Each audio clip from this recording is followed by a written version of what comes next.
Welcome to the Bullets and Bourbon podcast, where it's not about the bourbon, but more about who you share it with.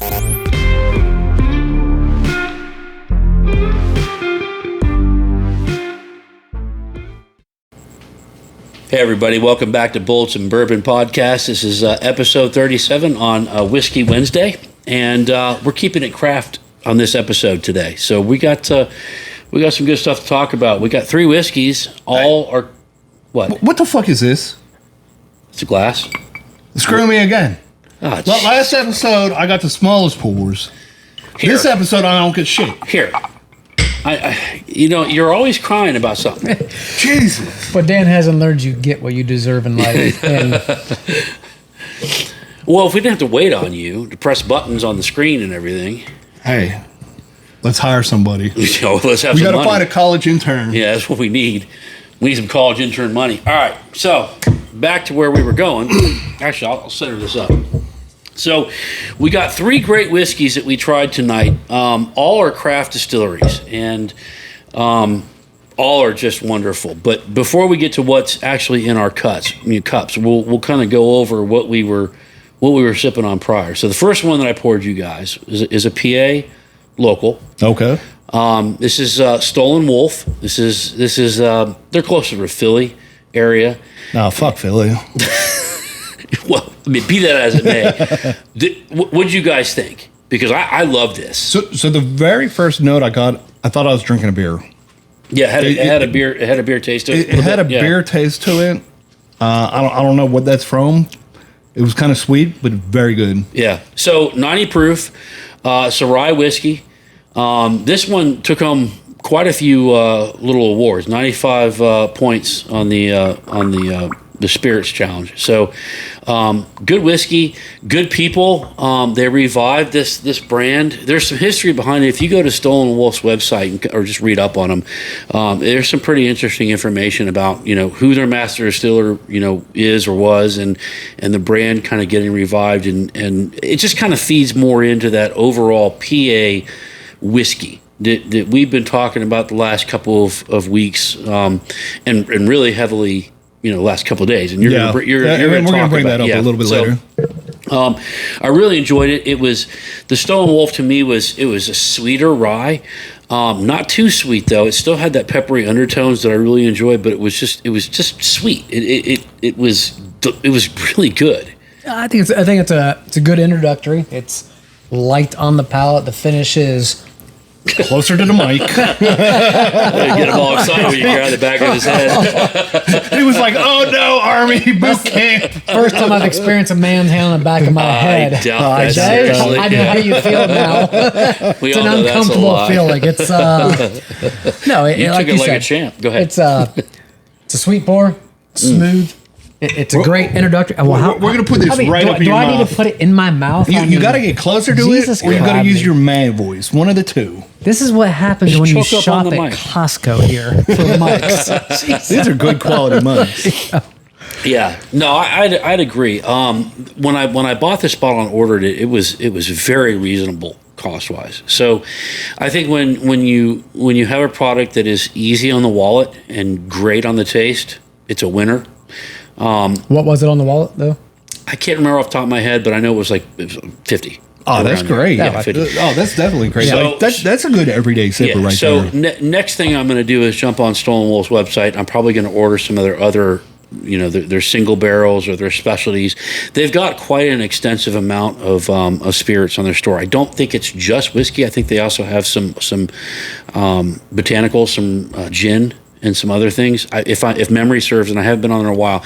I actually bought this I bought this a while ago, and it kind of got put on the shelf. And as we've gone through the PA craft whiskeys and craft whiskeys in general, we've talked about we need to pop this open, and it was just time. Today was a perfect day because of what we were talking about earlier. Earlier in the week, Earlier in the week, and I was just determined, let's crack it. I regret not cracking it earlier. Stolen Wolf, guys, you guys have really done good things, and this is their baseline. This is their small batch. So I'm excited, man. I'm fired up. I'm gonna hit their website up, and they ship. So, this is another example of a craft brewery or craft distillery that a lot of people can get. Not just, you don't have to look forward or go to the distillery, which is often, I think, what hurts these amazing small distilleries is that you got to go to them, or you got to hope you live near them, et cetera, or you got to just get lucky. Well, the thing is, too, with a lot of these local distilleries, if you don't know about them, you don't know what you don't know. And they don't got, the marketing like the big guys like Jim Beam, Buffalo Trace, and places like that. No, I mean, you're right. This is not in fine wine, good spirits, correct? Or it is? No, you know what? I think it is, and I haven't checked in a while. I have kind of stayed away from the PA communist website. So I could be wrong. It may be in there. Do you want a small glass? No, because you have another bottle over there. Yeah, that you haven't had. I have not had. Okay, all right. So do you want a small one or you want a big? You got me, Glenn. Okay, so yeah, Stolen Wolf. Check them out. Give it to me. You want to calm down there? Dude, no, because I know if I let you pour, you're gonna give me like half a sip. This isn't even crack. You are needy. It is crack. Okay, it is crack. Yeah, that's like bottle 3. I've gone through a couple of those. So yeah, check them out. Stolen Wolf. Look at their website. I do not. Can you guys tell me what? You need to get closer to the mic. You're off. I don't know how to say it. How you say it? Lilletts, Pennsylvania. It's near Philly. Fuck Philly. They're not in Philly. I'm just saying it's over on that side. Hey, if you're close enough to Philly, fuck Philly. The good news is the Pittsburgh market just went up tonight, and the Philly market just took a nosedive. No, Stolen Wolf, check them out. Great rye. Again, another testament to the amazing spirits that are coming out of PA. And I'm looking forward to. I think we need to go on there tonight. We need to order up something maybe different. See what else they got on there when we get done with the podcast. I'm excited now. Another bottle that will be killed off pretty soon. The second bottle was Dad's Hat, which should be no stranger because if you're a member of Pittsburgh Whiskey Friends, we did a barrel pick with them that was phenomenal. Like, I'm looking at it. I don't have much left on it. I don't want to touch it. Single barrel. It was so damn good. And Dad's Hat, I have not met their people yet, but I know that Liberty Pole has a connection with Dad's Hat. They know them pretty well, and they've been nothing but gracious. And they make great whiskey. And this is just their baseline Pennsylvania rye whiskey. It was the craft whiskey of the year. So really? When you can put that on your bottle, it should say something. I'm just saying, it should say something. So your thoughts on that? Not checking in at 90 proof. What do you think? Well, first of all, you know anything about the name, why it's called Dad's Hat? I don't. I admittedly, I don't. Because I hate to bash them, but that's just not a great name. I don't know, man. I kind of like it. Because I think of Dad's Hat, I think of a smelly old hat. What about my hat? I'm a dad. Exactly. Bro. It's probably stinky as shit. It's probably sweat stained and smells like ass. Listen, it can be whatever it is, but when you make whiskey this good... No, I'm just saying... The name isn't... The name... Because I've seen the bottle time and time again at Fine Wine and Spirits. And I always pass on it. I'm like, that's a shitty name. But now that you've had it... It's all right. But this is their base. You've had the single barrel that you liked a lot. I don't recall that. Well, you're just going to have to deal with it. Ambassador Lefebvre, I do not recall that. We're going to have to get another single barrel because I'm not wasting the rest of what I have. But I mean, it's all right. I mean, I've had better. I've had worse. What was the price point on the Dad's Hat? Like curiosity? I don't recall. 65 maybe. It's fair. It's right in the sweet spot. I mean, it's a good light sipper again for a 90 proof. For 90 proof. You go to fine wine, pick it up, especially when you're when you're getting new into the whiskey, the bourbon community, though. This is a good way to start out, though. Is this a wheat or a rye? It's a rye. Okay, it is a rye. It's a rye. So they're in Lancaster, I want to say. Lancaster, PA. I can't. Bristol, PA. I don't know where that's at. I'm not familiar with where it's at. Well, everything's east of us. Well, yeah, so east of us, east of Pittsburgh, right? So I enjoy Dad's Hat. They have a lot of different products out there. Their single barrel is really, really, really good. I have not tried all of them. because, okay, maybe there's a marketing faux pas with the Dad's Hat. I don't think that doesn't influence me a whole lot because I got their single barrel when we did the club pick, and it was just so good. I'm like, man, I need one, and I bought one of these and I drank it pretty quickly, and I didn't buy another one, and then I was in the fine wine good spirits, like, I'll pick up another one of these and try it, and yeah, I enjoy it for a 90 proof, for a lower proof.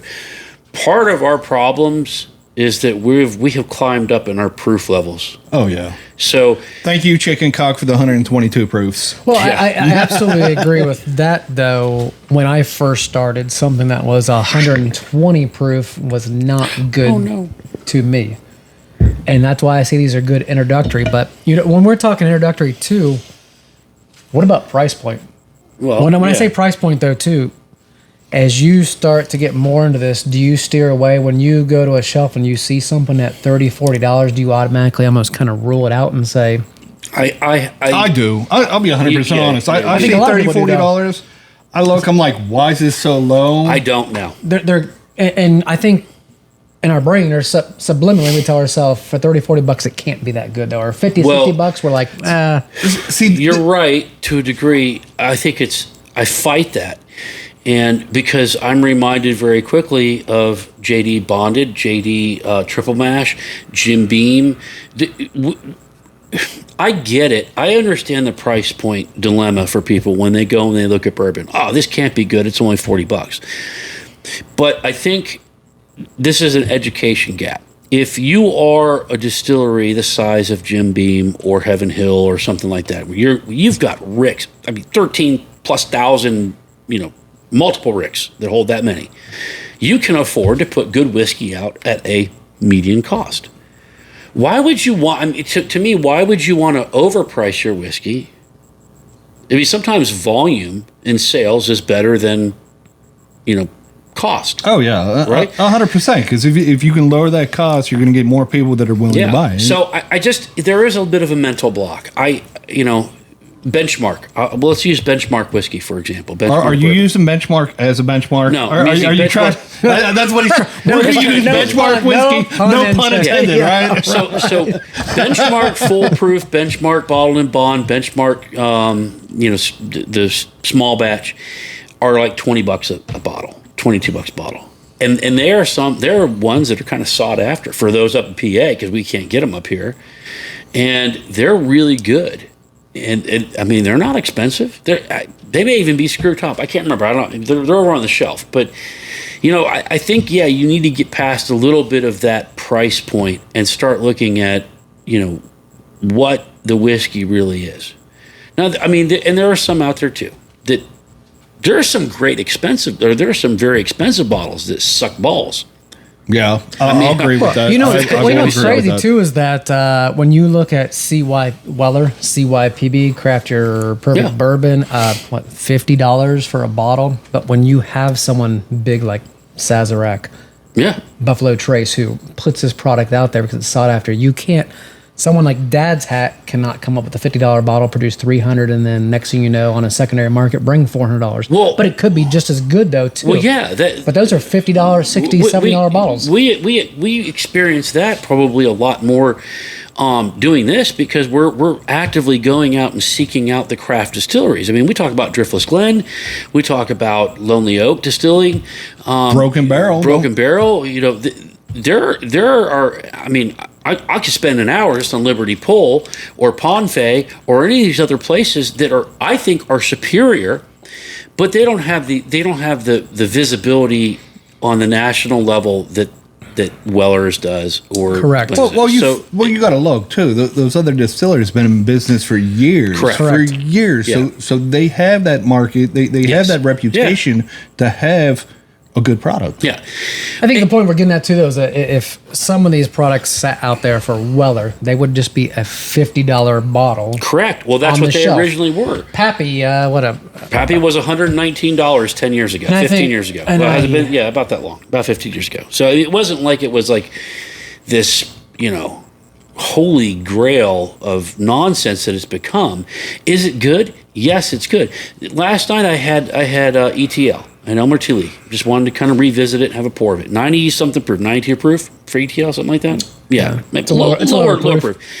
And it is great for what I have gotten my bottles for. I think it's a 40-some. It's a $40 bottle. Yeah, 45, 50, depending on where you go. Is it great for the $300 you're going to pay for it on secondary? No, that's fucking ludicrous. It's not that good. Move, bitch, get out the way. I'm just saying, it's just not that good. So I wish we would move off price point and just start being a little bit more objective. It was kind of the whole point of my post that I got a lot of heat for. We're not going to go back to that. We're not going to go back to that. The whole point. Anyways, so I would highly recommend if you see Dad's Hat, give him a try. Grab 2 or 3 of their bottles, do a little side by side with them, because I think you're going to be surprised as you go from their base up. It's just really good. Their base would be good for like a Manhattan old fashioned or just smoke it. It'd be a great old fashioned. I think it's to me, and this is just me personally. It's an okay bottle. It's not bad, not great. Right. It's right down in the middle, where what you expect from a bourbon whiskey or a rye. Yeah, I like it because it's smooth. It's got a little bit of a peppery taste to it. The finish is medium. See, I didn't get the peppery taste. See, I got the earth. I got the earth tones, but like I tasted like more wheat almost in it than anything else. That's why I asked: is this wheat? As I'm learning here, on the nose, it's not a strong on the nose, not a strong. It's not a punchy. It's not a punchy rye. It's a very mild. It's a very mild on the nose. It's not a punchy rye, but it's enjoyable. And I mean, take it for what it is. 5 drinks in. But it's an easy sipper, though. I mean, seriously, easy sipper. I think it's a good bottle. I mean, I do like it, though. It's an all right bottle. There's a lot of bottles I like just as much, though, too. But for $50-$60, though, it's worth putting on the shelf. Yeah, for $50, I would put it on the shelf. Or I'm assuming it's around that price point. It was nothing that left when I left the store. I was like, "Fuck," and I've done that a lot where we've left the store and I've been like, "Fuck." Yeah. Well, the thing is, like I said, I've seen this in the store time and time again, and I just pass on it just based off the name. That's that. Hey, 100%. Where does the name come from, by the way? You asked if we knew. Do you know? No, I 100% don't know. That's why I asked. Maybe we'll have to come along with I've got to explain. Because I was like, Dad's... My bad for not researching that. I just took it at face value. Because I was like, Dad's Hat, that's just not a great name for me.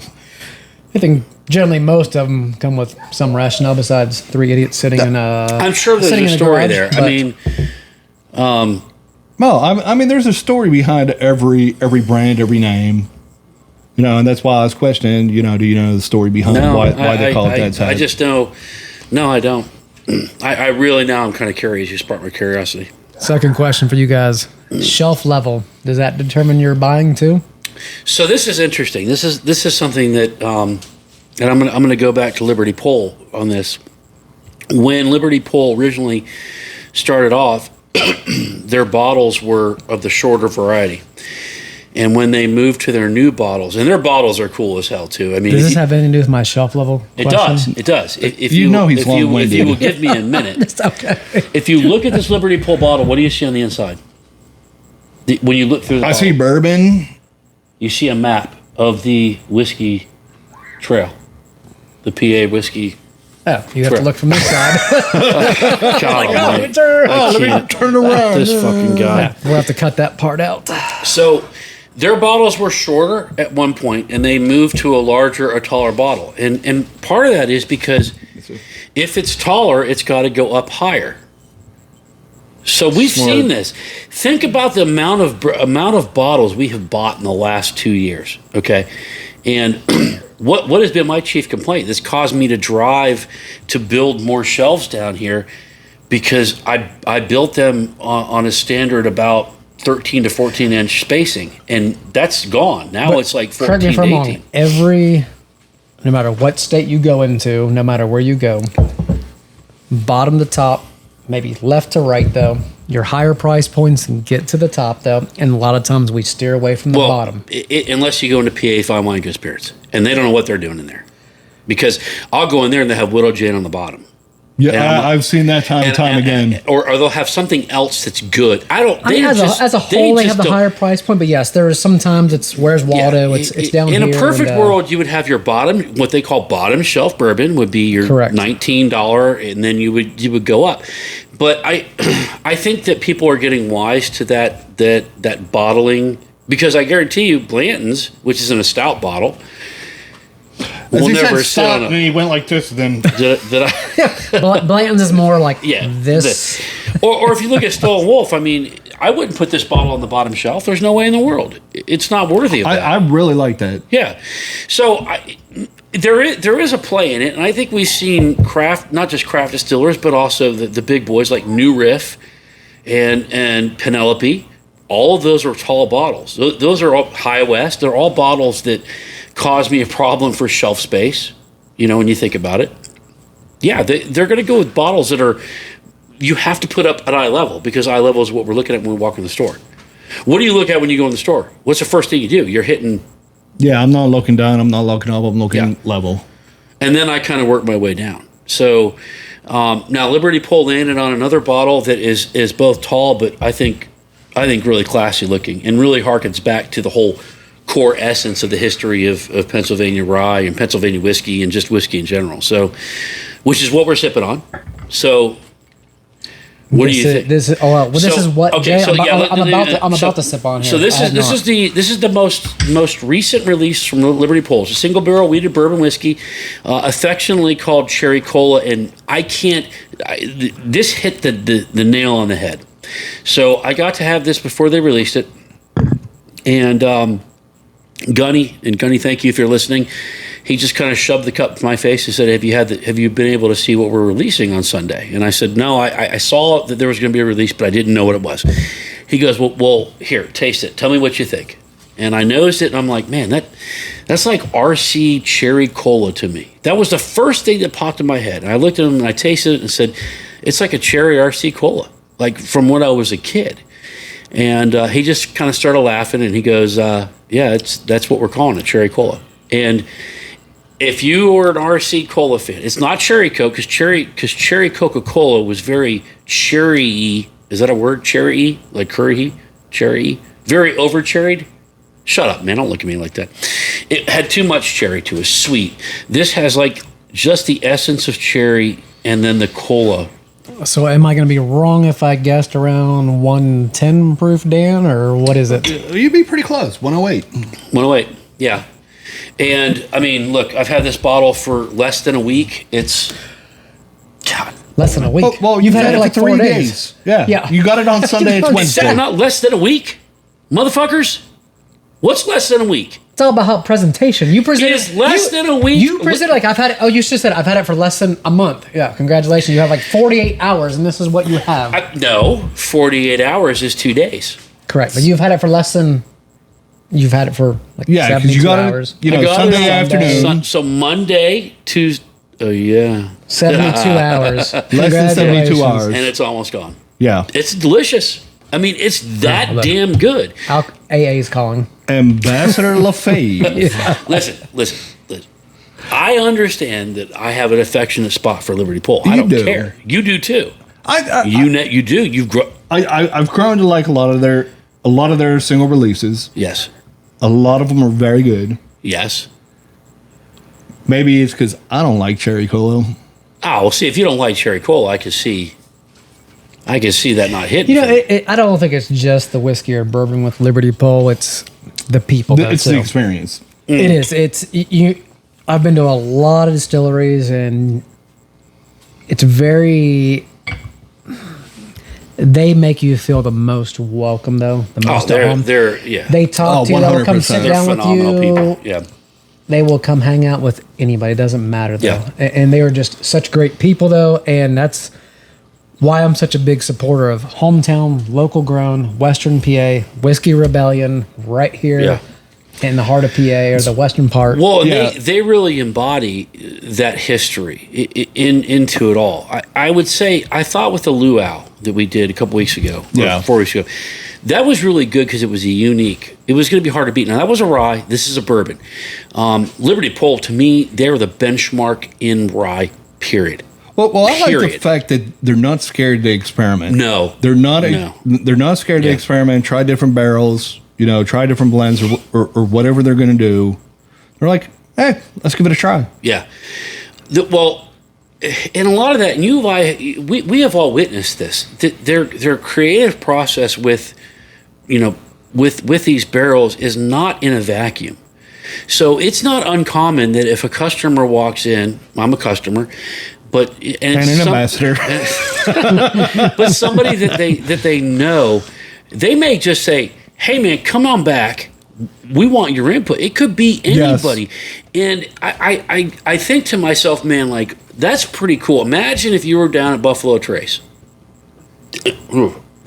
sorry, and they were going to do a single barrel, and they just pulled in a customer out of line and said, "Hey, give us your thought." That would be. Oh yeah, I would be cool customer experience. That'd be a great experience. But that's all I'd be talking about. Yeah, wouldn't you also be drawing on different tasting methods and different tasting opinions and stuff like that? I don't know how many single barrel releases I have. I get everyone because everyone is uniquely different. Now, if you were asking me what my top 3 are, this is tough because this cracked my top 3, and I didn't expect it to, because it's a bourbon, and I've fallen in love with rye because of Liberty Pole. Yeah, rye has become the leader in my heart, and then they go and they release a Weeder bourbon. Weeder. Is that a word? It is. It's my word. It's my island. Is that like tweeter? I'm gonna hit you in the face. Close to wiener for him. Yeah. Well, I knew that's what you pick up on. Varsity Blues. Tweeter. So before I would say that Pecan Pie, Harold's Barrels, and I thought the Amberana was really the Amberana were in my top 3. Well, I like the Applewood. The Applewood was really good too. But this is because I'm a huge cherry cola guy. Like I mean, absolutely cherry cola. I love it. This is the first. This is the one that's now. It's in the top 3, and that sucks too, because I think I have it nailed down every time with like what I'm really going to love, and because they're so willing to experiment, they switch it up on me, and I'm like, shit. Yeah, I get back to it. See, to me, it's good. It's not great. It's not bad. It's good. Not your favorite one. It's not my favorite one out of all their releases. This one for me wouldn't crack my top 10. Just out of the 3 bottles we have here, I'd rank it number 2. Out of these 3? Out of these 3. Are you freaking nuts? Well, I got to be honest. See, you're biased. You're 100% biased. You are. Listen, I got to respect that because number 1, the Stone Wolf is a rye. The Stone Wolf would be my number 1. Liberty Pool 2. That's at 3. And I could drink the rest of this bottle tonight and be completely content, not going into work tomorrow with a heavy hangover. Yeah. Craig. Oh. You're on a podcast, by the way. It's a tough one though, because we're comparing 290 proofs to a 110 or comparing proof 2 ryes to a bourbon, right? Too. I mean, it's I'm probably gonna go the Liberty Pole because I like the higher proof though, but I like the Stone Wolf. I like them all. I thought the Stone Wolf and the Dad's Hat, great sippers. Easy on the palate though. If you're new to this, or even if you're experienced though, it's a great sipper, great bottle to go pick up at Fine Wine Good Spirits. For the Dad's Hat though, the Stone Wolf, I'm going and getting at least 2 bottles.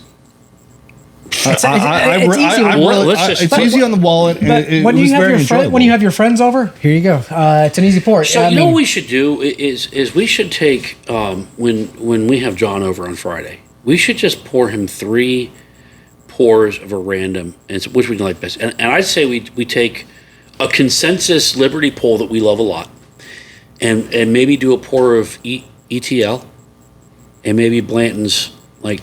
That'd be interesting because that would be ETL. I would keep it in the same 90 proof or ETL. Well, not a rye, but I mean it's keeping the same proof. I mean, sometimes when you have a hotter pour though, it gets to be a little. Different. So this isn't your favorite of the Liberty Pole releases? No, and it's not a knock on Liberty Pole because they put out a lot of great products. Yeah. But I don't like cherry cola. So if you don't like Cherry Coal, I could. But do you have another weeded bourbon that they've had that you like more that you can remember off the top of your head? Not off the top of my head. So we'll have to explore, because if we can land on one, the three of us, to present to John when he comes over. Their rise, their high rise are all great. A lot of their limited releases are great. Isn't that funny too? Because you were not a rye guy. And you have I'm the one who walked you into rye with the high west. But you weren't a super rye guy at that point. As much as I am now. Now you've really kind of. And it's because of the chicken cock. Because the chicken cock rye really was over the top. That's odd. So, yeah, I say we do that. Let's just do a little taste sample and say, hey, which one out of these three do you? I think it would be surprising. I think maybe the Applewood. The Applewood would. I would say. Was the Applewood a bourbon or a rye? I can't remember. Well, then you could get the Widow Jane Applewood as well. That's true. That'd be a good one to match up for them. To match up, yeah. So, I'd be interested, because my hypothesis is that craft is just way better. Oh yeah, I mean they're putting a lot more. It is what it is. They're putting a lot into it, because they're trying to make it. They're trying to get on that national scale. To where you got the guys that are on the national scale. Hey, we already got that name recognition. We can put out whatever we want to put out, and people are going to buy. So I will agree to that with a point. I will say that after meeting the folks from Jim Beam last week, that kind of changed my perception of the big giants. Like, the big giants don't care. And then I met these people, Beth Burrows, and I was like, wow, they care. Like, they're going to all these smaller distilleries. I'm beginning to see a picture, and I don't know if this is 100% accurate, that whiskey is a constant learning process, right? I think life is like that though. But they're very smart for going out there and seeing what the local ones are doing, tasting their product though too, for what they could potentially do in the future. Because you always have to adapt to a changing market though, and in this world. How long has Amberana been around for now? You put them on the spot. You put them on the spot. I don't know. So, I'll be honest with you. I don't know. But anytime somebody has something good like Amberana would Rio has faded recently, hasn't it? I from the secondary standpoint, the prices have gone down quite a bit, right? Well, yeah. When the Penelope Rio, to me, that's one of the most popular Amberanas I know, and the Rio came out. Now it started here, came down here. Yep. But anytime there's a new release, everybody chases it. They're paying the high price. If you wait a while, it comes down though. So I don't know about sustainment. I think at the end of the day, you can get into the finishing processes of stuff, right? And they're going to have a bump. They're going to be something that's jazzy that people chase. If you don't have good whiskey at the base, forget about it. It's bullshit, right? If your whiskey blows dick before you put it in a finished barrel, it's gonna blow dick. I mean, I don't know any other way to say it nicely, but if your shit sucks, it sucks. If it's good, then you can go 25 different directions, right? You can do port, you can do, I don't know. You can tell Jason had one or two pre-podcast pour because he's stopped. Port's the only barrel in port. Stout cask, you know what I'm saying? You can go down Chardonnay. the road. Chardonnay, Pinot Noir. You can do all these fun things. And listen, I'll love them and I'll buy them because I like that shit a lot. But if your whiskey at the core sucks, it sucks. You're not going to change that by finishing it. Right? Oh yeah. I mean, that's my reasoning. So there is a whiskey that's out there. I say, what about an MGP product though, man? It's a whole different podcast. Don't even get him started. Whole different MGP though, but people take MGP. There's a stigmatism about MGP. Okay, we're not going to go down that rabbit hole. Not right now. Not right now. But for a different day, MGP. You start with that, and what we need to have an MGP pour session for a podcast. Just MGP products. There are great MGP products out there, and I'm going to leave it at that. Ambassador Fave. I'm just saying. I'm gonna think Angel's Envy. Yeah. MGB. So for another day. For another day. Did you say BBC? Yeah. the news company, bro. Come on, man. So the Liberty Pole, the Cherry Coal release for me was amazing. It was fun going down there. It's always an event when we're down there. The entire Liberty Pole staff they're freaking all awesome. I mean, they're just, it's fun. And I will tell you that, I don't know how I overlooked this, but they've got a whole little bit of a new menu down there. Yeah, well, they told us when we were down there, they switched the menu up. No. For new food menu? So I had the pimento dip. Of course, he was going to go food. The pimento dip, and they have a salmon. It's like a So their drink menu changes constantly. Yes, Yeah. The food menu not that much, but you see how excited Jason got when they changed the food menu. That food. Listen, the food was so good. So we got the smoked salmon. Can't get him off this, can we? I'm gonna kick you off. No. Look, he's getting meat sweats, fish sweats. Where's the? Hey, how do I disconnect his cord? Gout's I'm just setting gonna pull it out. Anyways, I digress. It was amazing. If you're in the local area, get over there, make it a destination and get the pimento cheese dip. It was in the smoked salmon dip. Oh, and the shrimp roll. Oh, Jesus Christ, Ambassador Lefebvre, can you wrap this up? I'm just saying, I was hungry, bro. Listen, when are you not hungry? I'm hungry right now. Anyways, one of the things though that Liberty Pole does really well is they represent the PA heritage with whiskey. Yes. And that's something that kind of caught you. Well, that's where we kind of went down the rabbit hole, or Craig caused me to go down the rabbit hole this week, because we finally got our website up and running, which we'll talk about for our merch, and we'll talk about that a little bit later. But I need to grab something. We were talking about shirt ideas and different concepts, and we're in Pennsylvania, and this is where the Whiskey Rebellion was. Yeah, Western PA, what? July 1794, if Google serves us. Two completely different dates. Oh, 1944. It was in 1790 something. We know that much. No. Look. Man. Here's the thing, though. You guys are horrible, man. Here's the thing. You grew up in 1794. Okay, so here's the thing. You grew up in Florida. You grew up in Ohio. Oh, okay. Well, what does that mean? No. I grew up here in Pittsburgh, right? Shame. And when I went down the rabbit hole, because I always bullshit, like, yeah, I know all about the Whiskey Rebellion. I like whiskey, so why wouldn't I know that? You know? But honestly, I didn't know shit about it. Yeah. And then I went down the rabbit hole when we were talking about shirt concept ideas. Yeah. And when I went down that rabbit hole, I was like, you got to be fucking kidding me. I grew up in PA, in Pittsburgh. In the heart. Yeah. And this was never covered in one single history lesson all throughout high school. Generally, besides Prohibition, the Whiskey Rebellion was not covered. Which is, it's very ignorant on the part of us as Americans. And Dan, you and I lived overseas. There's a long history in the other countries in the world, and they teach it. We're a very young country. We're young. We shouldn't skip over something as important as that. Well, here's the thing. I knew it was about the tax on whiskey.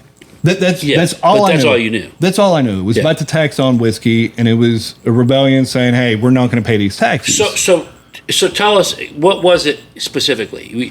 You're talking 9 years removed from 20 years from the Revolutionary War. Yeah, a little less than 20 years. It wasn't, but Washington was still president. Yeah, yes, Washington was president when this happened. Correct. Which was very interesting. So, for those out there that don't know American history, we pretty much went to war because we said, fuck you, Britain, on your tax on our tea. But I think it said that the Whiskey Rebellion was his first national crisis here in America. Yeah, it was his big national... His first home front. Yeah. His big home front. But here's the thing. You go down, and you got to go backtrack 20 years. 1773, I think it was, when the Revolutionary War, everything started to kick off, and more than likely that kicked off over a little bit of whiskey. People like us just sitting around bullshit and saying, "Hey, this is some bullshit," right? They were only going to tax tea 3 cents per pound. Yeah. Okay, per pound. But you fast forward almost 20 years later, now with our independence in hand, where we're a brand new country. Now you got Alexander Hamilton, who wants to impose a tax on spirits, mainly whiskey. I think to make up for the national debt. It was to pay for the war debts of the Revolutionary War, but it was between 6 and 9 cents. 6 and 9 cents. But here's the kicker, though: if you were one of the larger distilleries, you were paying the larger price per gallon. So we was 6 cents per gallon for the larger distilleries, 9 cents for the smaller guys, or the mom and pop who's at home just distilling. But then I also, when I went down this rabbit hole, and we've talked about it before, and I bullshitted. I was like, oh, yeah, I know they use whiskey for currency. I didn't really know that. Yeah. But yeah, whiskey was used for trade and currency, but now you want to tax the small mom and pop 9 cents per gallon? Yeah. That's absolute. And this is back in 1793. So right here in Pittsburgh, what was interesting is when they announced this, it pissed off a lot of people that were out. And remember that at the time, Pittsburgh was the western frontier. The civilians, the farmers, the guys that were doing this, because it was easier to distill your grain product and move it east over the Appalachians and move it west or down the Mississippi to the port of New Orleans, which is what fueled the expansionism. People got to understand that whiskey fueled expansionism. It wasn't by accident. It was a currency and a trade. Oh, yeah. And developed a trade route. Matter of fact, if you really get into the historical context of this, we paid the tribes that would fuck us up with whiskey. Oh, yeah. You didn't want to roll up on the Comanches, but if you roll up on the Comanches and you gave them a little flask full of that funny juice, they were a lot more likely not to scalp your ass, right? So whiskey was a currency of many things. I've never seen, we don't think about it in that context. So when they did this, they didn't just attack you at the core of your economics. They attacked basically a way of life for Western frontiersmen being in southwestern PA, Pittsburgh, on the Three Rivers. Yeah, but here's the thing, Craig. We were talking about it earlier, and you actually looked up what it would be today. That's 6 to 9 cents. Yeah, it was like 25 times, so it was like $1.50 today, like on a gallon of whiskey, which you'll probably pay here in PA. Oh, I think PA has done more than cover the whiskey rebellion. Yeah. But I think it was great because we went to the whiskey rebellion down in Washington 2 years ago. Yeah. It was hot as shit out, so I really didn't enjoy it as much as I would have liked to because it was too damn hot. Was that the only reason? No, that wasn't the only reason. We know the other reason, and we ain't gonna go down that rabbit hole. I didn't hear the story for our Patreon. That's a story. We'll tell you afterwards. One for after the podcast. Yeah, 100%. But no, I didn't realize it was that much of a large event. Well, the Bradford House. The Bradford House down in Washington. And, I did the research about that, and the tar and feathering of the tax collector, and they reenact that every year down in Washington County during the Whiskey Rebellion Fest, which is pretty cool. And then, I really didn't understand the whole Alexander Hamilton photo upside down in the Liberty Pole. Yeah. And then when I went down the rabbit hole looking at some of the Whiskey Trail here in PA, the different bed and breakfasts and different places that still celebrates the heritage, they all have the same photo upside down. Yeah. And it was kind of like a big fuck you, So Alexander Hamilton, for those who don't know, he was the Treasury Secretary, the first, with George Washington. He was the one that introduced this excise tax. And really, he pushed a country that was very young to the brink of an armed rebellion. Matter of fact, you had 5,300 militia men from Pittsburgh that were on the other side of the banks of the Monongahela, correct? Correct. And they were going to storm Pittsburgh and just fuck it all up. Boom, we're going to take this bitch. Yeah, they were going to burn the bitch down. We're going to burn this bitch down. And Washington himself mobilized 3 states, New Jersey, Maryland, and Virginia, and brought a combined force of something around 13,000 people. He actually physically marched with them to Bedford, Pennsylvania. He went that far. And just 13,000, 5,000, the militia is like, no. Are you done yet, COVID, no. Carl? You know what? We got like 6, 7 more coming here. So that kind of tampered it down. And then when the John Adams came in afterwards and Jefferson, you going to do one more time? Okay. All right, go ahead. Jesus. You ever heard of Allegra, bro? Golly, you're one big germ. But anyway, that was a huge crisis for a young nation, right? That was an experiment in democracy. Well, like I said, you looked where the uprising was for, the Boston Tea Party and the Revolution. That was only 3 cents on a pound of coffee. Now you're 6 to 9 cents on whiskey. Yeah, and that's less than 20 years. Yeah.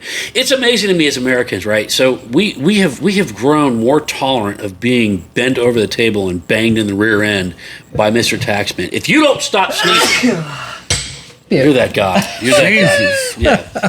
I feel like I have more of your DNA on me than I have anything else.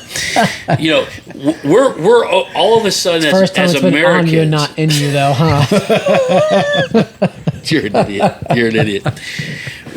We're getting taxed now, something like 20%, at least, probably higher. I don't really know. Yeah, the PA tax. It's too depressing I'm to sure look it's at, right? much higher than we went to war over 3 cents. We looked 6 cents for. Well, we're talking about the Revolutionary War. We told the world's largest, most dominant freaking fighting force in the entire globe, "Fuck you, bring it on."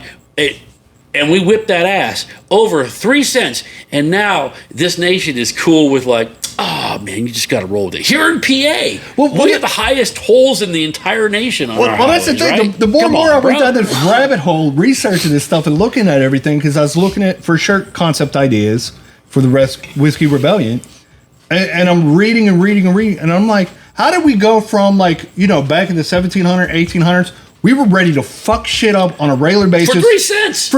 Like anything. We were ready to like just jump off at any time. And now we're... Dude, we're so used to taxation now, though. Now we're how just many like... times is $1 tax now? If you took $1 million... If I made $1 million and gave it to you, and you gave it to him and kept on passing it down, how many times would that be taxed like a gift tax? But that's what I'm saying. So, you know, we talk about the core identity of being American, right? And part of that, the other nations look at us, and you know this. They look at us as like the rebels, right? We're like, oh, tax an American, he'll fuck you up. No. Tax an American and we'll basically just pay it and bitch about it in the corners. But now. Still, that's what we do now. Still living in Europe, though.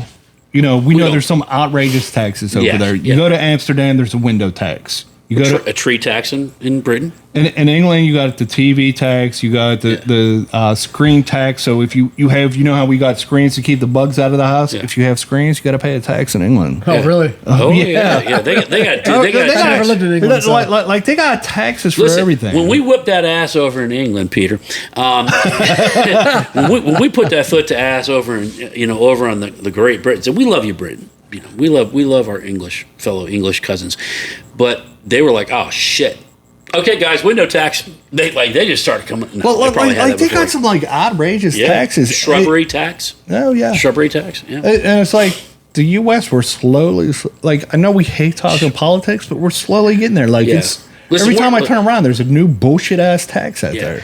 So it should attack the core of every American. It should. Because as an American, you should be, in my opinion, Jason's opinion, you should be fiercely rebellious, right? I mean, it goes to like our whole First Amendment thing, right? Like, you shut up. And I look at you, I'm like, what, motherfucker, what? No. How about fuck off? Because as Americans, we believe very much in our First Amendment rights. And followed by our Second Amendment. And sometimes we need to just cut you off with your First Amendment right on this show and not let you talk at all. I'm just saying, because you get so damn long-winded. For his mic. I need a pause. I need to bring the mixer over here so I can kill the mic. All right. In any event, so yeah, Whiskey Rebellion here in the heart of PA, right where we live. And we really got to put a bigger effort into diving into that and enjoying it, the thing here too, embracing. I think, and PA, you know, I'm very very shocked that still isn't even an excerpt or a footnote in any of the history books here in PA. Well, yeah, it's bothersome. The other thing that we've talked about before is that you have a Kentucky Bourbon Trail. Yes, and it's not really a trail, but it's there. Yeah. We have enough places in history. We have more. I think we almost have more history to share in PA. Remember, this is the first capital of the nation was Philadelphia, right? Fuck Philly. Fuck Philly. And Pittsburgh played an enormous role in this nation's expansion across the Mississippi and farther west. Yeah, well, that's with like whiskey. Well, that's like when we went over to Pontife. One of the neat things I really liked in their distillery and the room and everything, There was 12 distilleries over in the Ponte Fe area. Yeah. 12. That's just mind-blowing that there was 12 massive distilleries over there. Yeah. And that just goes to show you, the Monongahela rye and the whiskey in PA, this is really a heartland for whiskey, bourbon, and your rye. Especially the rye. Especially the rye now, because rye is making a comeback. Yeah. I don't know if it's comeback or it's just... There is something special about the rye that is done in PA versus everywhere else that we've had it so far. I mean, I've had great rye from other places, but pound for pound, the ryes in PA, they're bangers. Oh yeah, they're bangers. I mean, it's just something for us to think about, celebrate, and dive deeper into as we go forward. Because I mean, embracing your history, especially when it comes to craft distilleries, as we want to see these craft distilleries really succeed. Liberty Pole, Ponte Fe, Stolen Wolf, Dad's Hat, these places that we, in PA, but outside PA, Middle West, Broken Barrel, Lonely Oak. And as he continues to go on, this election in November, if you would like to write in Ambassador LaFay for any position in Congress, Senate, I'll be the or even a presidential candidate, it is Jason. Candidate. That's going to be Jason Kenneth LaFave. No, Brodo, come on, man! You're trying to get my freaking identity stuff. So, with that said, in honor of Whiskey Rebellion, we are we're going to announce our next bottle giveaway. No, we're not going to announce it. We got to start it first before we announce it. Well, we're going to start it. Exactly. And so we're going to talk about it. A quick minute. Yes. Dad, gun, man, you're all. You're acting like we're going to announce it tomorrow. No, we're starting right now. We're starting the bottle giveaway. So here's the deal. Yeah, we're going to talk about it now and do it again here in a second, right? Oh yeah. Yeah. So anyways, do it again the next bottle giveaway is going to be a Liberty Pole Old Monongahela Rye whiskey. This is a phenomenal bottle of whiskey. They introduced this how many months ago? Was it about 4 or 5? Say March, April timeframe, maybe. And it's been an absolute friggin' wall banger. I mean, this is a delicious rye, probably one of the most unique ryes you're ever going to have, and probably the truest PA rye that I have had yet. It is delicious. It is full of everything you want in a rye, and it checks in at 108. What is that? I don't have my glasses on. Checks in 108 proof. 108 proof. I was right. Correct. So you will, for our Patreon guests, our Patreon subscribers, this is an opportunity for you because we're going to do something a little different. We did the last bottle, 4 entries if you subscribe. If you're a Patreon subscriber, this time you get 6 entries. Okay, yeah. 6 chances. And if you win and you're a Patreon subscriber, you also win a custom Bullets and Bourbon glass from us. Rocks glass, fill it up, drink what you want out of it. For our non-subscribers, if you like and follow us on the Bullets and Bourbon webpage, you got to tag 2 people. Yeah, you got to tag 2 people. You're right. Tag 2 people, you get an entry. So potentially, if you subscribe to the Patreon, I think what's our Patreon? Like $4 a month. $4 a month. Yeah, and we're going to do giveaways all the time. It comes up to what, like $48 a year? That ain't nothing. That's not even a bottle. And we're going to try to give away a bottle once a month. Yeah, we're going to do a bottle giveaway probably once a month, and we've got a shit ton of merch that we're going to get to that we're going to give away. So you have the potential for 7 entries in for this bottle giveaway. So this bottle will be signed by all of us, and will be signed by the Huff family down at Liberty Pole, and they are the ones that are the makers of this magic that goes in this bottle. You hear us talk about this all the time. You hear us talk about Liberty Pole. You think we're bullshitting? Doubt us. Find out. Get you a bottle. This is going to be the free giveaway. This, if you're a Patreon member, cup, glass cup. Yeah, whatever it is. Couple in. So that's something to look forward to. We're going to put out a separate video. If you like us on Instagram, check us out, Bullets of Bourbon on Instagram as well. Same rules apply. We'll move you on. No, same rules do not apply. You got to like us on the Bullets of Bourbon page. On Facebook. But like us on Instagram as well, please. You're going to jack this all up and people are going to be pissed. Why do you let me do this then? Damn. Did we not just talk about this? Did we not just talk about this pre-podcast? We did. We had a whole entire conversation. We had a whole entire. I hate both of you. All right. Yeah, just go ahead, Jed. Anyways, We'll let you continue. Sorry, okay. Ambassador. Well, do you want to go ahead? No, I'm sorry, Ambassador. No. Take it over. Well, go ahead and check us out on Facebook. Go ahead and give us 2 likes on Facebook, Bullets and Bourbon Facebook. Oh, 2 likes Jesus, will get you screwed this up. You can only do 1 like on Facebook. 2 likes. Well, I tried. You know, I wish you could do 2 likes. You're gonna do 1 like. You're gonna tag 2 friends on Facebook. Once you do that, you'll be registered for the giveaway. Please don't do 2 likes because the second like will not like us anymore on Facebook. Yes, that's correct. Definitely don't do that. Or just hook us, hook it up, go to Patreon. There's some extra content, including an unflattering picture of me after last Friday's podcast on our paid members of Patreon that Dickhead 1 and Dickhead 2 decided to post up against my wishes. But we're gonna use that as a place to throw out some extra content, some extra merchandise. Whiskey bites back and Jason was laid out on the deck. Yes, yeah, it was a humbling experience at the hands of Dan Taylor. But it is what it is. So, that being said, Patreon, free whiskey. We want to give it to you guys. Now, something that we finally got done, right, Dan?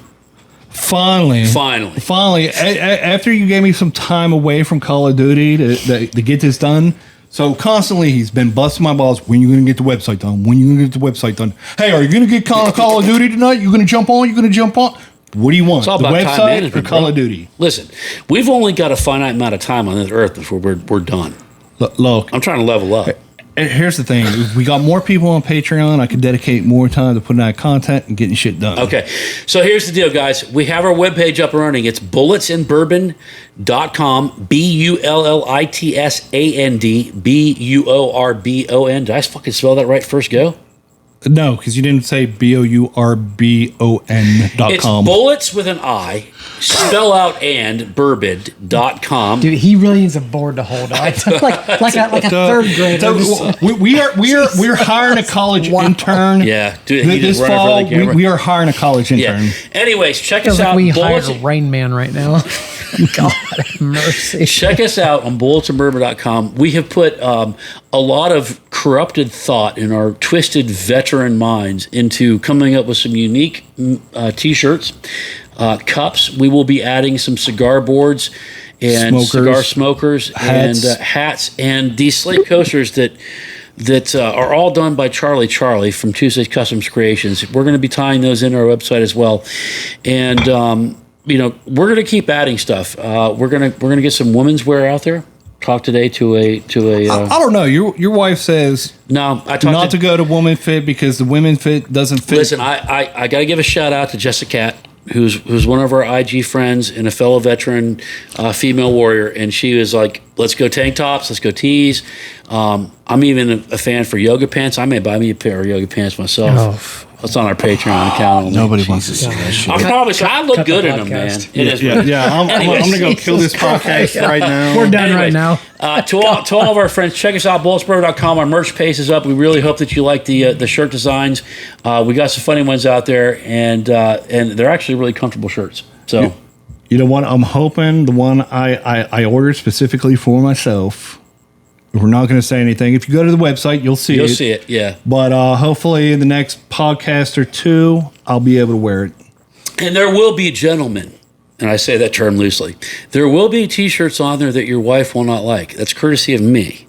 And I just say that rebel where you can and for as long as you can, right? Sure. Yeah, mow. It's your mowing shirt. I'm just saying. So, listen, really appreciate the support, guys. Check it out. Please, again, bottle giveaway on Patreon. Also, like us and follow us. And we hope to bring you some more exclusive content here very soon. Until next time, as always, thank you for joining in, and stay thirsty, my friends. Cheers. Cheers.